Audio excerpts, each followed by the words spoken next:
My name is Marcia Woodburn. I'm the new nurse practitioner. I joined the MS clinic in August of last year, so I've been here just over a year. And I work with all the patients within the clinic, so I'll see Dr. Smoot's patients, Dr. Rice's patients, Dr. Vlahovic's patients, and Dr. Smoot's patients. So I may see any one of you in the clinic. And if you have any questions, I'm happy to answer them as we go, since there's so few of us, or at the end is fine. And today I'm going to talk to you a little bit about living healthy with MS. And a lot of the information that I got for this talk was from the National MS Society website and their Momentum magazine and blog, from the National MS Society. They target 8 different topics within their Living Well with MS webpage, and that includes diet, exercise, and healthy behaviors, emotional well-being, spiritual well-being, cognitive health, work and financial life, home and leisure, and mobility and accessibility and relationships. And because there were many comments about symptom management to our team, I also included a few slides on that to give you some practical information about how to live healthy with MS. All right, diet. So what works best? The point that I want to highlight here is that we really don't know. There's nothing set specifically that we can say that is the one diet that you should follow. There are some theories as to what is helpful with MS, and typically you want, like you hear often, a well-balanced diet with plenty of fruits and vegetables, low in saturated fats, with low sugars. And the Mediterranean diet is one of those diets that I get questions about the most and has been frequently studied in relation to MS. And that is a plant-based diet. It limits saturated fats and sugars. It emphasizes anti-inflammatory foods like fruits and leafy greens and olive oil. And then it also includes fish, seafood, and dairy and poultry in moderation. The Wahls diet was created by a physician that actually had MS, and this is something called it's like a modified paleo diet. So if anybody here is familiar with paleo, that's the foods that people would eat prior to farming. So it includes meats, fish, nuts, vegetables, and fruit. And Wahls in her diet also included vitamins and meditation and exercise. So really what I tell people when they ask me about diet recommendations is you want a well-balanced diet. You want things in moderation. You want healthy fruits, vegetables, leafy greens, low saturated fat, low sugars, and lean meats.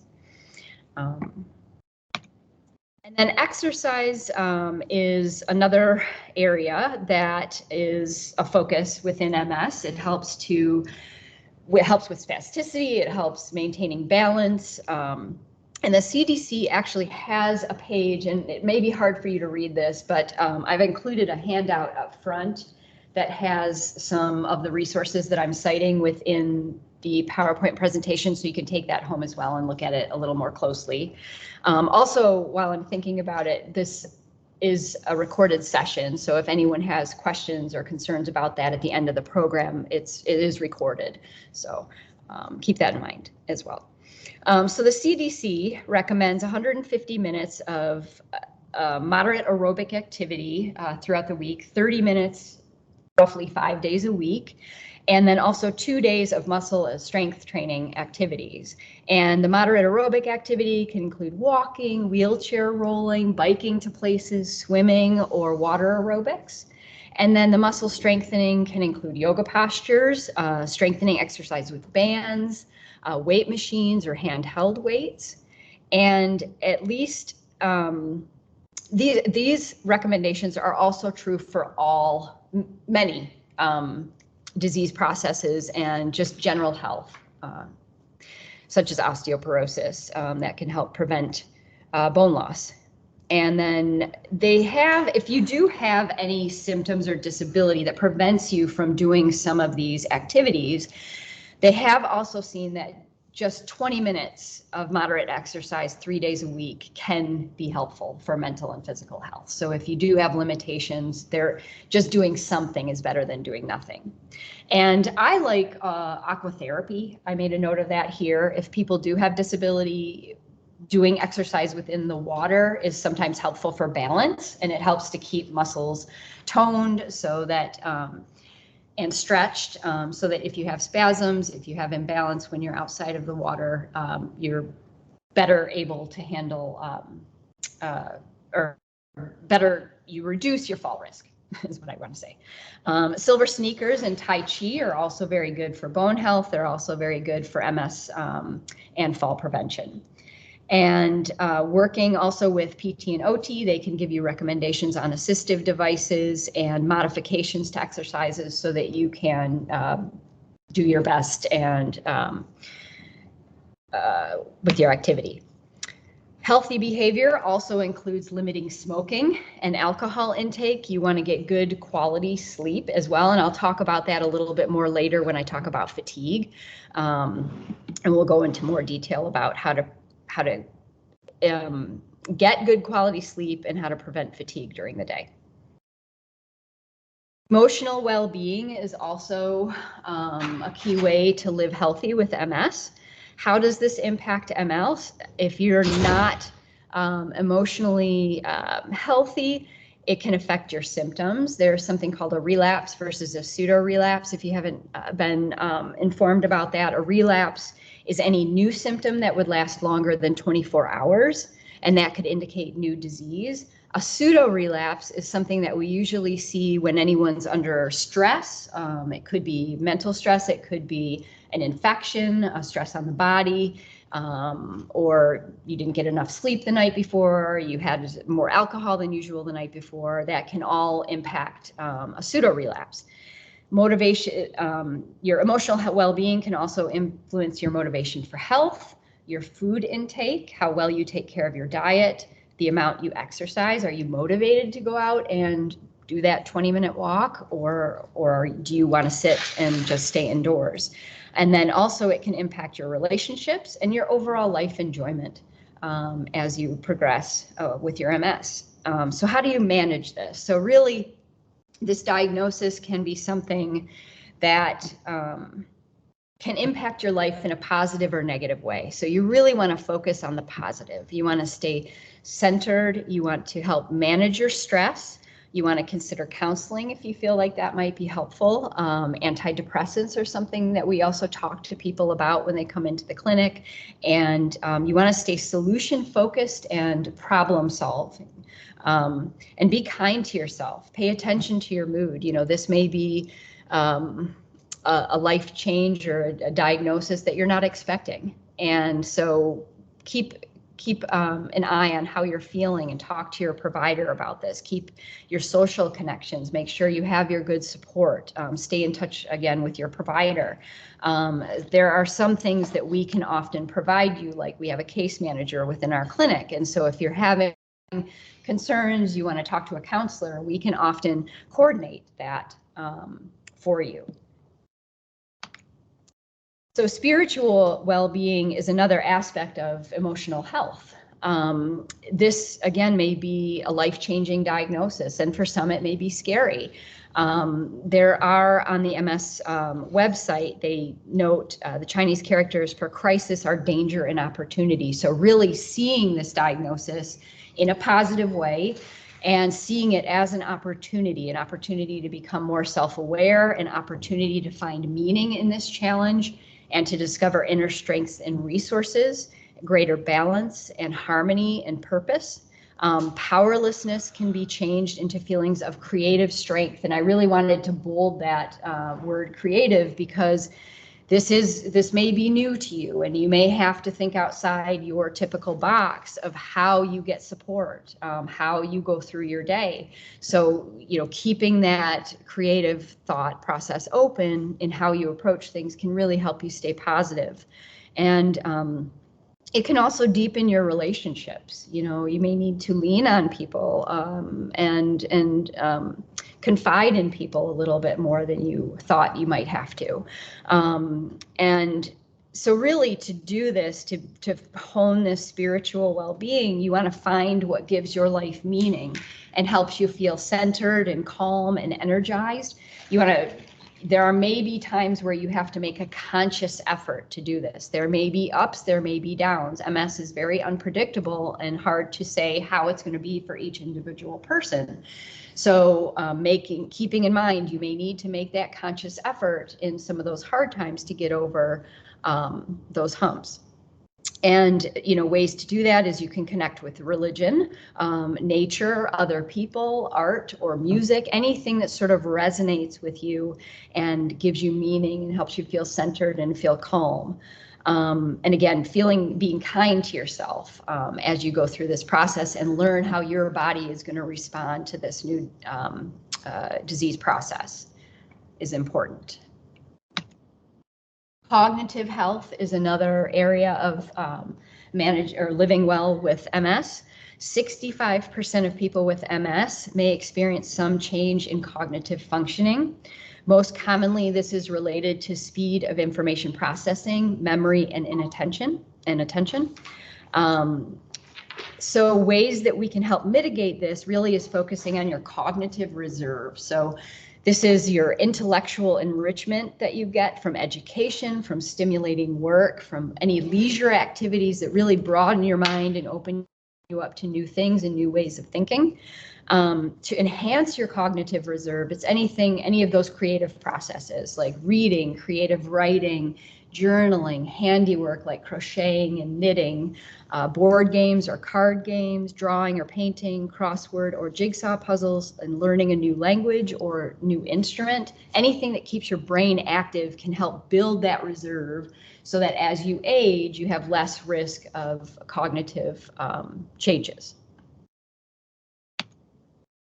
Work and financial life is also an area of focus. MS is very unpredictable. So we can't tell who's going to have what disability further down the road. Maybe you will not have any. That is our hope in the MS clinic, that we can get you started on a medication or a disease-modifying therapy that prevents you from having any additional disability as you progress and you go through life and you work and retire and live your life. But really, because it's unpredictable, we recommend that you do a financial inventory of your income, of your assets, of your debt, eliminate any debt if you have any. Check your insurance coverage, look at your employment benefits. Do you have long-term disability, short-term disability, and any other financial resources that you might have. You also want to make sure that you fast track any legal planning that you have, and maybe consider redefining your retirement. Is this something that you, maybe you need to consider retiring a little bit early, or, doing a different job as you progress in your age. So those are all kind of things that you want to consider. Also, another key factor is making sure that you're able to stay in your home, that you have housing. So discussing mortgage options with your, accountant or financial advisor can be very helpful. Set short and long-term goals for yourself. Start an emergency fund in case something were to happen. And then work with a professional. You can consider talking with a Social Security attorney, a financial planner, or an accountant. And then there are also resources, like I mentioned earlier, we have a case manager in our clinic that can sometimes help if you run into hurdles at work. Some people ask us questions often about long-term disability, short-term disability, paperwork. So our case manager can help you process that and help you kind of navigate that if that's something that your path takes you on. And then also there's an MS navigator through the National MS Society that can help you with additional resources as well. And I put also some of these resources, the Momentum magazine online. There's 8 steps to fiscal fitness that you can reference as well at home. Home and leisure is another area of focus. So housing and MS, I talked a little bit about mortgages. and making sure that you have your home, that you have a place to live, and then modifying your home to meet your needs. Maybe you don't need any modifications, but maybe you need a little bit of extra space to get through with a walker or to get through with a wheelchair in the future. That may be something to keep in mind. Maybe you want something to that has a bedroom on the first floor, and a bathroom on the first floor, so that you don't have to navigate stairs. Maybe you need to consider a different living environment where you have some additional support. Those are all things to kind of think about and consider as you progress. And then emergencies and disasters, as always, this is kind of with everything. In general, it's good to have a healthy plan for navigating emergencies and disasters. Know your resources. What would you do if a power went out? What would you do if there was a fire or a natural disaster that put you out of your home for a short period of time? Is there someone that you could rely on to call for help? And then also prepare for work, for school. What are your contingencies to address missing work or missing school? And then prepare for during and after. So you want to make sure that you have enough medication. You want to make sure that you are able to get the refills that you need. Some of the medications that we prescribe can have withdrawal symptoms. And so you want to make sure that you have all those medications that you might need. Recreation and leisure. Mobility aids can be very helpful, can keep you active and out there. There are adaptive devices for almost everything at this point. So there are ways to keep yourself active in doing what you want to do. So you could talk with your physical therapist, occupational therapist, and they can help direct you into the right person. And then also knowing your personal limits is very important. I had many people come to me during the summer that were going on or had questions about going on camping trips during the 100-degree weather. You know, what do they do if they want to go on a trip with their family? And then they get there and they have a flare-up of their symptoms. Do they have their family bring them back? And that can be a question that comes up. And often we can give you resources like cooling vests or help you develop plans to get through those scenarios so that you don't feel like it's impacting your life and your ability to enjoy your time with your family too much. Travel, another reason to kind of keep an eye on your medications, make sure that you know what can and can't be brought on the plane or whatever transportation it is that you're taking. And then also, do you need access to public restrooms? You know, planning your time can be really helpful if you have designated areas to stop. If you have, say, an overactive bladder or other issues that you need that needs more immediate addressing when you're traveling. And then above all, you know, some of these things that I'm talking about today are scenarios in which you might never see. You may never progress into going into situations where you need adaptive devices. You may never progress into going into situations where you need financial resources. So what I want you to really help you see is just to live your life as best you can where you are and not be too overwhelmed with the possibility of something happening further down the road. So I want you to try to really enjoy your life and plan accordingly as well. But preparing can be really helpful. And then mobility and accessibility, I kind of talked a little bit about this with the last slide. Making your home and your workplace accessible. Again, staying positive and solution and problem solving. You know, getting those things, those assistive devices that help you live and be as active and participating as possible. Staying mobile, you know, there are, like I said, many adaptive devices that can keep you out there and active. Canes, walkers, and other mobility. And get the right technology and equipment, you know, working with physical therapy, occupational therapy, the MS Navigator, they can all help guide you to the things that are specific to your needs and help you live a healthy, full life. And again, I just mentioned our case managers and the MS Navigators. And I really like this accessibility photo here because it shows vision and making sure that you're able to see accurately. Some people have double vision, some people have vision issues with MS, so making sure that you're addressing your vision needs, your The hand, I kind of see that as an occupational need, making sure that you're able to use your hands with dexterity to eat, and to move around the house, to move your own wheelchair, and to get yourself in and out of bed if needed. And then hearing, and then cognitively, making sure that your workplace or home environment is cognitively stimulating and appropriate to you. Are you overwhelmed with multitasking? Is there too much stimuli going on? Do you need to reduce that? So kind of considering all this as you experience the things that change within your life with your particular MS. And relationships are also vital. They can provide the support you need when you go through this initial diagnosis. So deciding to disclose or not is a key consideration when you're first diagnosed. You know, you want to make sure that you're disclosing this diagnosis to people that you feel safe with, that people can give you the support you need. And this topic comes up at times when I talk to people in the clinic about work situations. Do patients tell their boss? That is something that we discuss often. And so if you have specific questions about that, we can help you navigate that with our case manager and give you some pointers on how to do that safely, so that you're well protected and everything is completed in your best interest. And then continue to give and receive in your relationships.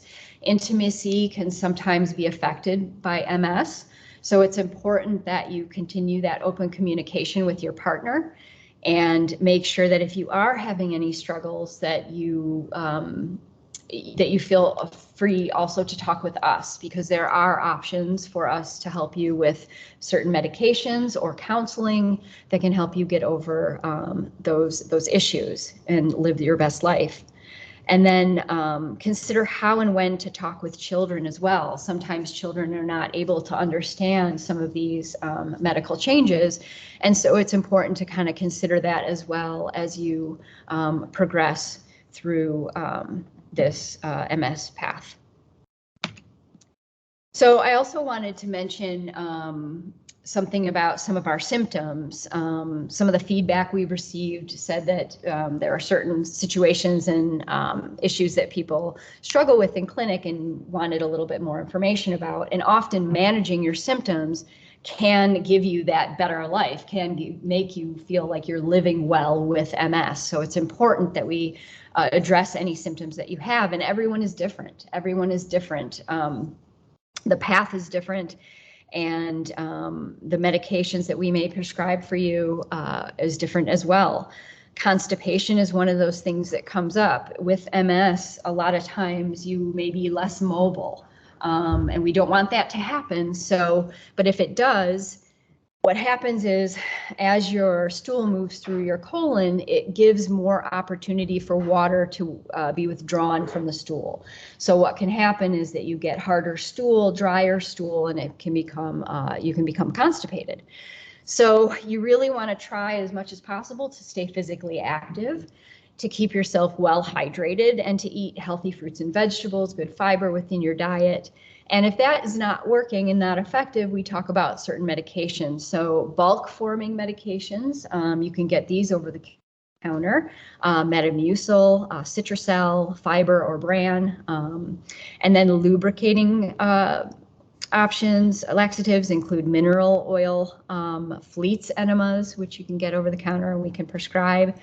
Osmotic medications which pull fluid into the stool include polyethylene glycol or Miralax, which you may be familiar with, and then magnesium hydroxide or milk of magnesia, and then lactulose, which is lactulose is typically prescribed and usually prescribed in certain situations.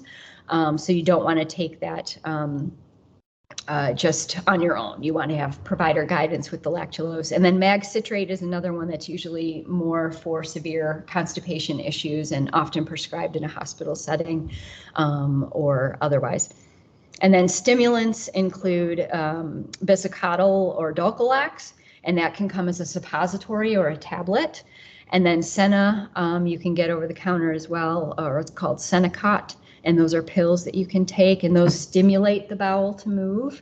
And And softeners include docusate sodium or Colace, and you can get that over the counter. So a lot of these medications you can get over the counter, but it's helpful to talk with a provider about it, because if you take them excessively, it can lead to other issues like dehydration and further constipation if you use the wrong laxative. And then bladder dysfunction is another very common issue that can occur with MS. Overactive bladder is one of the most common types of bladder issues. And for this situation, there are medications called anticholinergics, oxybutynin, or Vesicare and Detrol are common anticholinergics that may be taken to help with overactive bladder. You can take them as needed.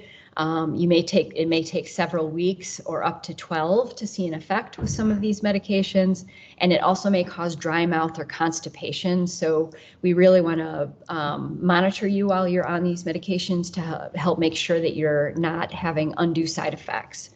And then Myrbetriq is another medication for overactive bladder. This relaxes the bladder muscle and can actually increase the amount that the bladder holds and also increase the amount that you urinate. And it may have a side effect of increasing blood pressure or cause nausea, diarrhea, constipation, dizziness, or headache. So all of these medications really you want to use with a provider to make sure you're not having any side effects. And then Botox is another option as well. It blocks acetylcholine, which helps relax and paralyzes the bladder. And you can have that 1 to 2 times in the year. And usually it's a urologist that would do that for you. Mm-hmm. Is Botox on insurance if you have bladder problems? Is it on insurance? That is a good question. I don't know. I think what we would have to do is sort of process it through your insurance to see if your particular insurance would cover it. What is it called? For authorization, try to convince them or something? You can, yeah. Then that would sounds be like that's only once or twice a year versus you're taking something every day. Yeah, well, the Botox is usually for more severe cases. Oh. So oftentimes you'll have tried some of these medications before you get to the Botox. Oh. Mm-hmm. Yeah. Are the others usually on the insurance? This anticholinergics, this Myrbetriq, is that? Often they are. Mm-hmm. They are? Okay. Mm-hmm. So the oxybutynin and the Vesicare or the sulfenicin, those are the two that are more common that I see in the clinic. Mm-hmm. And those are often covered, or the Myrbetriq. Mm-hmm. Very good. Yep. And then hesitancy and retention is another issue that can often occur, and that is something that we manage with finasteride or dutasteride. Finasteride is the more common one. It can stop growth or help shrink the prostate for men, and it can help improve urine flow. And then the alpha blockers also help to relax the bladder, neck, and prostate muscles, making it easier to urinate. And those include Cialis or Flomax. Flomax is probably the most commonly prescribed one, and that can be prescribed for men or women. And then if you combine both of those, the 5-alpha reductase inhibitors and the alpha blockers, you may actually have a better effect. So again, working with your provider to kind of find the best combination is most helpful. Mm-hmm. Is that for the opposite? That's for retention, yeah, and hesitancy. Is too much, not enough? Yeah, a little bit, yeah, in a sense. Mm-hmm. Mm-hmm. So and one of the other things I really want to mention too is pelvic floor physical therapy can often be quite effective. So when we talk about these issues, it can be helpful for both overactive bladder and hesitancy or retention. So often when we start talking about these issues, pelvic floor PT is talked about in addition to the medications or even before the medications are given, because we want to help avoid any side effects with medication. So if you can be without a medication, that's better. So if physical therapy, Kegel exercises, pelvic floor therapy, those can be helpful, then we'll often prescribe that for you. And then a urology referral can be helpful for the things such as Botox, suprapubic catheters, if you're unresponsive to some of the medications and have issues with continued retention of urine, they may consider a suprapubic catheter, which it goes on the outside of your abdomen, goes straight into your bladder. And then other procedures to help open up the urethra, the opening of the bladder, can be helpful as well. And that would be through urology. And I do like this picture on the side here because it kind of shows how various areas of lesions can link down to the bladder, which is the small thing there. And then fatigue is another huge issue for patients. Up to 80% of people with MS can have fatigue, but it's very hard to quantify. It's hard to figure out specifically what is causing the fatigue. There is no way we can say, yes, you have this kind of fatigue, you need this medication. So it's very hard. Sometimes we'll have to pick and choose and trial and error to help you find the right treatment for your particular fatigue. But what I will say is that we try as much as we can to avoid medications. In most studies, the medications for fatigue have been shown really to only have a placebo effect. So we want to rule out the other causes of fatigue first. So we'll often, one of the first things we talk about is a sleep study. If you are having snoring at night, if you're tossing and turning at night, a sleep study can help determine if you might need a CPAP, which is a machine that goes over your mouth and can help you breathe through the night. And if you're in need of that, that can often help you get a better sleep through the night. Stress-related issues, sometimes if you're stressed about financial issues, family issues, illness, that can cause you to toss and turn throughout the night. So we'll talk about cognitive behavioral therapy. In addition, that can help, cognitive behavioral therapy can help you kind of schedule your day and take a better look at your day to see if you're, there are ways that you can help minimize the fatigue behaviorally. And then also to go along with that is a sleep-wake cycle disturbance. Is there something that's interfering with your ability to go to sleep at a normal hour? Do you need maybe a supplement like melatonin to help you get to sleep?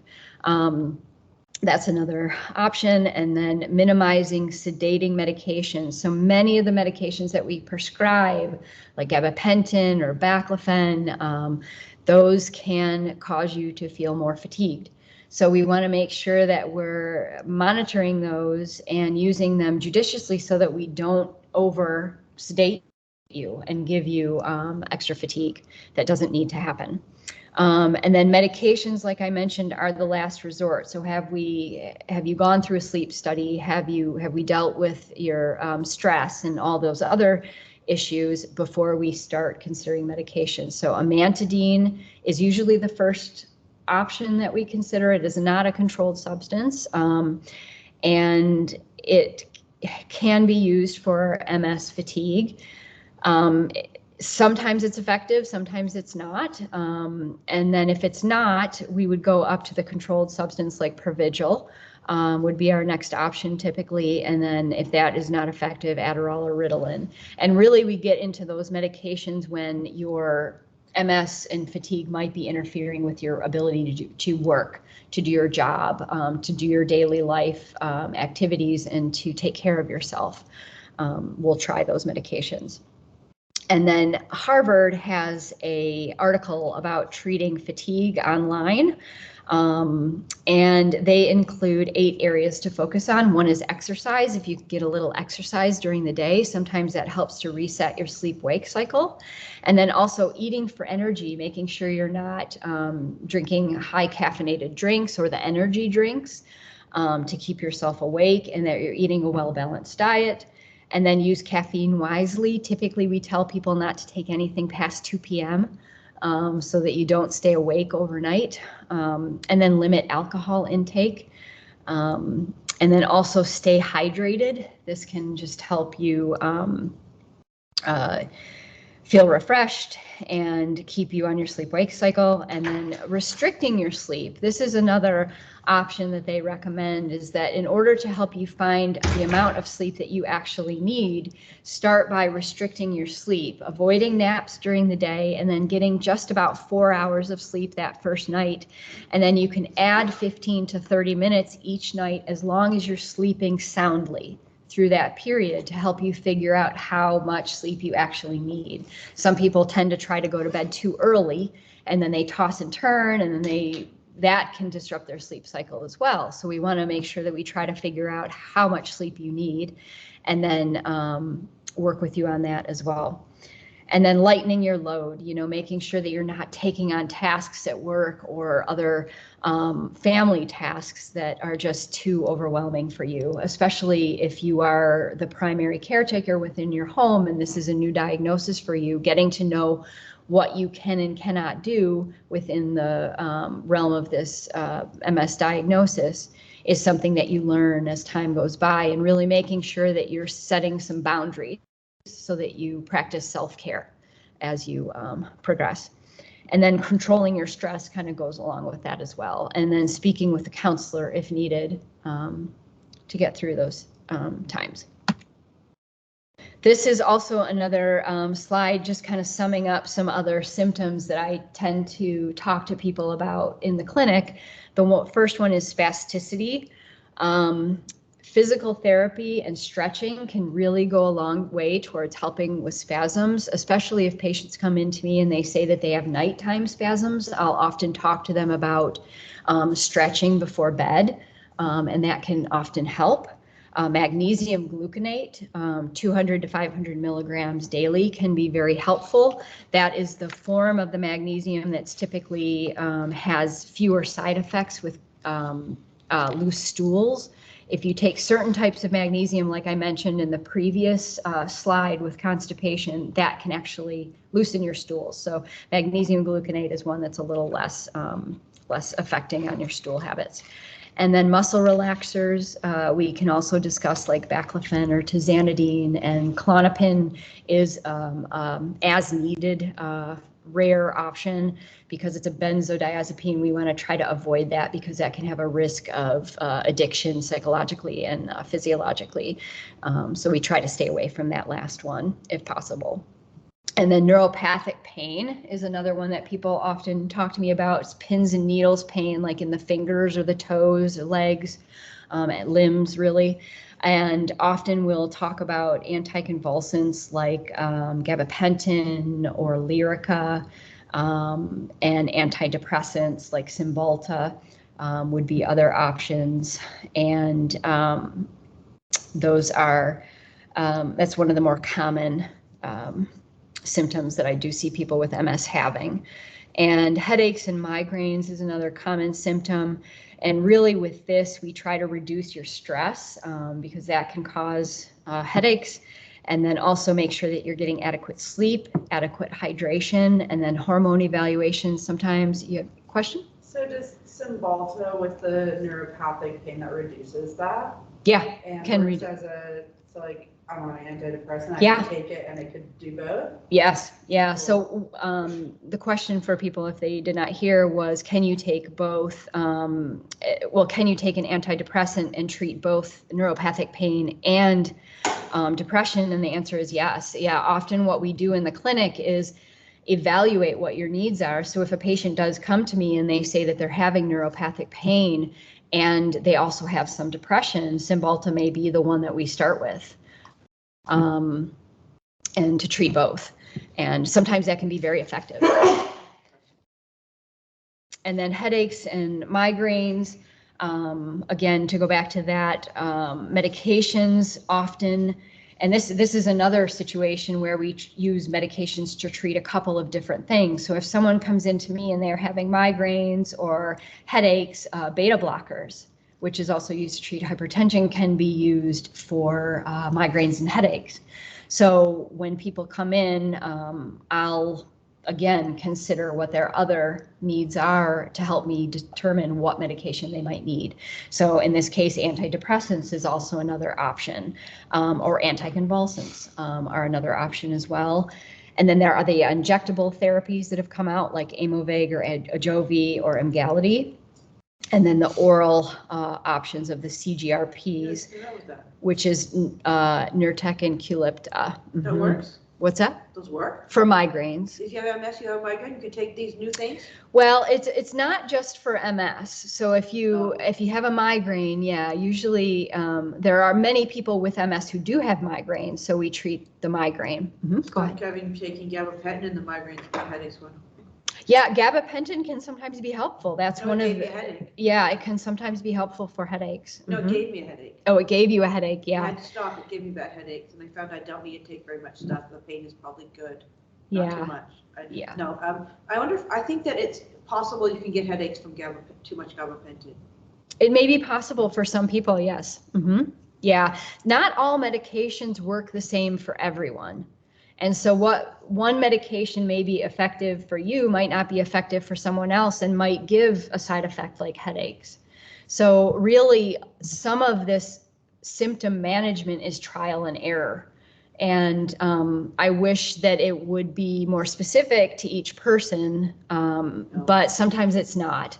And so, but we work to try to get you the best medication as soon as we can. And we follow the research as well that helps us figure out what medication might work best. And with symptoms like trigeminal neuralgia, which can be severely painful, that's a shocky sensation that you might have on the sides of your face. Carbamazepine and oxcarbamazepine can be the most effective first-line medications. The second would be anticonvulsants like gabapentin again. So the medications, again, that we choose depend on the other things going on. And then also making sure to stay hydrated and eating if you have trigeminal neuralgia is really important. And I want to stress that there are some people who have such severe pain that they can't eat and they can't move their mouth, and they become at risk for dehydration and weight loss and malnourishment. So really staying in touch with your provider, letting them know if you have flare-ups of that is important. And then numbness is another question I get in the clinic a lot. Some people have areas. Go ahead, no talk. Sure. Some people have areas that are really inconvenient for them to have areas of numbness. And so there's really, unfortunately, not much we can do for numbness. But we try to treat your MS, and hopefully with the right disease modifying therapy, you can have some improvement in symptoms. Go ahead. I was helped from my numbness with the Solomedrol. When my medicine stopped working, I had to wait for my new medicine, and I got my new medicine. Yeah. They said, you can get rid of your numbness, possibly since you just had this flare from Solomedrol. It's not fun, but it did get rid of the numbness. Yeah, so what I would say about the question was about Solomedrol, and it improved some symptoms, and that is very true. Solomedrol can tamp down the activity of the disease so you can get improvement of your symptoms. And that's very common, and one of the reasons why we give it, because we want that disease activity to decline. You didn't list it, but it worked for me. I didn't, yeah. That's usually, the steroids that we use are usually for relapses, not necessarily for... It was, I'd never had it before, so it was a relapse of, even though it's not it was a lapse. Yes. So yes. Whatever you call it. So I never had it, and I said you can have the Solomedrol, and that took away the numbness. It was horrible. Yeah. I have to talk about it because it reminds me. Yeah. What I would say about the steroids, the Solomedrol, is that we usually most often we reserve that for people who have active disease going on. So if we see that you have your MRI and there's enhancement, then we would give the Solomedrol. Yep, and that would help the symptoms. Yep. And so weakness and imbalance is the last one I have on here. And really the way that we approach that is through physical therapy. And if you're having dizziness with that's causing some of your weakness or imbalance, vestibular therapy can be quite helpful. They can give you some maneuvers that actually can help reset the crystals in your ear that can solve some dizziness, which is like benign paroxysmal positional vertigo. Plus meclizine. And meclizine is another option for dizziness as well. This. Yep, definitely. Yeah, meclizine. And these are the resources that I have. It's very, very tiny, so I actually printed it out and put it on a piece of paper up here so you can take it home with you if you want and look at some of the information that I presented in a little bit more detail. So if anyone has any additional questions or any symptoms they want to talk about, I'm happy to answer questions. And just keep in mind too that that this is being recorded. Go ahead. You didn't really mention it, but exactly, but MS can affect your eyes, so you might need to go to an ophthalmologist. Yes, MS can definitely affect your eyes, so it's always good. I always recommend people have an ophthalmologist, not just an optometrist. The ophthalmologist is an eye physician, an eye doctor that looks more medically at your eyes, and an optometrist is more for contacts glasses. Go ahead. There's a few sections in the presentation where it almost said, but it fell short, where I was saying that mindfulness and meditation would be helpful. Yes. And I was just kind of curious. I was just waiting for. It's going to say it now. Let's say it now, but it was the I think that mindfulness and meditation, is very helpful for emotional health. It's helpful for spiritual health. It's one of those things that as you progress in life, that if that works for you, if it helps you feel calm, if it helps you feel centered, can be very helpful. And then like the meditation or some of the other Eastern habits that are beliefs that came from the East. Yeah, so there are certain things that can be quite helpful. Like yoga. Yoga definitely can be helpful. I will be joining yoga. Good. Yes, yoga can be helpful for stretching. Yoga can be helpful for that weight bearing activity that is needed. Definitely help with spasticity. Go ahead. I just wanted a little clarification on the slide about relapse and pseudo relapse. Oh, sure. So a pseudo relapse would be a new symptom, but like a stress induced symptom. No, a relapse is a new symptom that would last longer than 24 hours. Yeah. So, and a pseudo relapse is an exacerbation of an old symptom. Okay. Yeah. That can occur under a stress event. It would flare what was already there, is what you're saying. Exactly. Terrible stuff. Yes. Yep. Any other questions?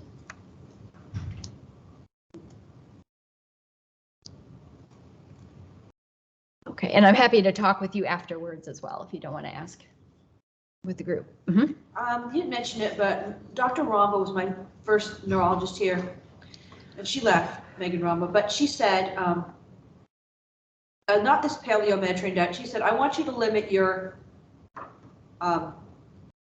wheat gluten. Because wheat gluten is not just for celiac, it's for MS, she said. I'll ask Dr. Smoot, but he didn't say. I want you to limit to 4 servings of wheat gluten a week. We'll also lose weight if you do that too, actually. 4 servings of the week. And then when you do have wheat gluten, it should be whole grain wheat gluten. Yeah, I mean, I think the diets do recommend whole grains. She really said just don't have bread noodles, just kind of. Yeah. Like only 4 times. So you have that sandwich, that's all you have. Your spaghetti, that's all you have. That's so you're gonna have 2 scoops of spaghetti, that's your wheat, and your 2 sandwiches, and that's all. Yeah. Which is hard to do. Yeah, it can be hard. Yeah. So and I think that Friday night dinner. Yeah, and I think just following a well-balanced diet really is the key, Anything else? Any other questions? All right. Well, thank you so much. I really appreciate it. Yeah, thank you. Thank you.